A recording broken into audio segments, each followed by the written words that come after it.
Welcome back to Comic-Con 2015. Maxwell McGee here with Anthony Agno. You know, the heat's getting to me. I'm almost forgetting who I'm talking to sometimes. This guy, you turn over. You're like, I got Johnny Activision I got Johnny sitting next A to over me. here. You always be in my heart, Anthony. Right now we're talking with Jonah Ray, co-host on Comedy Central's The Meltdown. Jonah, here the show's about to kick off its second season. It already kicked off. What? Yes. That's crazy. That's how good our press is. Tell us about it. What's the premise? What are we talking about? Well, it's a show that me and my friend Kumail Nanjiani, who is a very famous actor and comedian, and I get to stand next to him. Fantastic. He's in and Silicon just be Valley the whole time. Just yeah, exactly. I get to sit next to the guy from Franklin and Bash. This is great. Yeah, he's on Silicon Valley. It's a stand-up show we've been doing for years in the back of Meltdown Comics in Los Angeles. You basically break into this poor guy's comic book shop like every evening, just like ransack the place. You know, I've been doing shows there for so long, and like he's always been the craziest supportive guy. His name is Gaston. He's just this big, like he's like if you've ever seen Daniel Klaus's Wilson, the comic book Wilson. Oh yeah.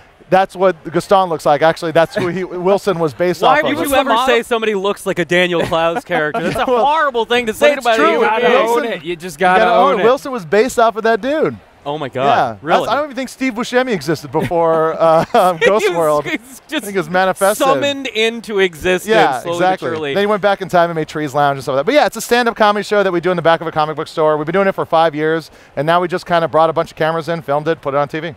Why are there so many comedy shows? Nobody goes to a comedy club anymore. Now you're going to like some kind of cafeteria, a gym, somebody's apartment, and now this is, why is that where comedy is happening? Well, I think it's just, you know, comedy's getting to a place where it's more people want to go, and like a lot of, you know, younger people, they don't have the money to spend $15 for a ticket and then a 2-drink minimum. Some of them aren't even 21, so what's the point of, you know, spending $10 for a, you know, a virgin daiquiri at a chain comedy place?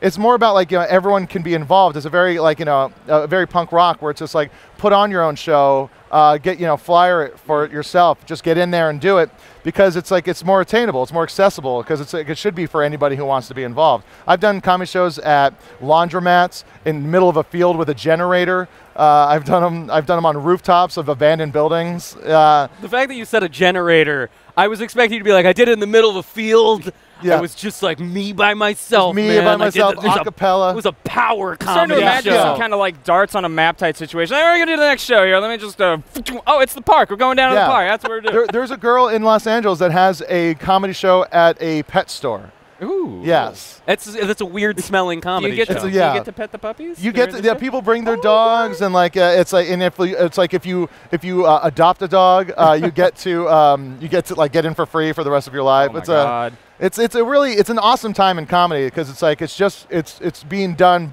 for and by the people who want to do it. So it's great. Jonah, this is one of my favorite things that you've done recently.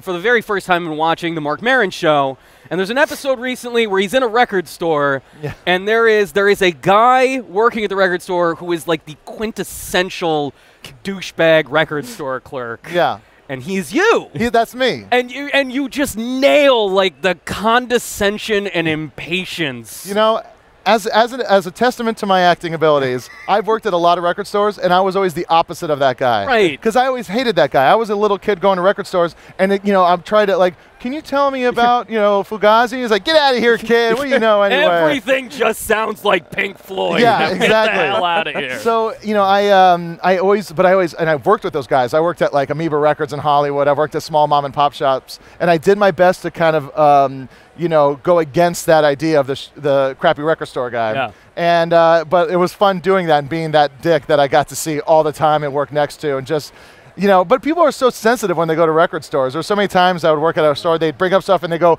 oh, you must think this sucks. I'm like, no, like, it's no, the Beatles. It's okay. Everyone loves like post-traumatic stress, just like, here we go. Here we go again. Just lay it on me. Yeah, there was something like when people would buy DVDs, though, no one ever apologizes for the movies they get. Yeah, it's like, oh, another bunch of copies of the movie Rad. I'm like, that's pretty cool. You see people come up with things that are just not supposed to go together. It's like Deuce Bigalow and Brian Eno.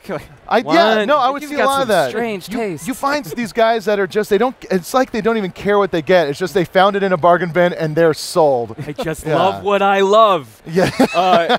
Everybody, this is Jonah Ray. You can catch him on the Nerdist podcast. I'm on the Nerdist podcast, and all over the place. Jonah, thank you so much for coming, man. Thank you so much. Thanks for having me. This was fun.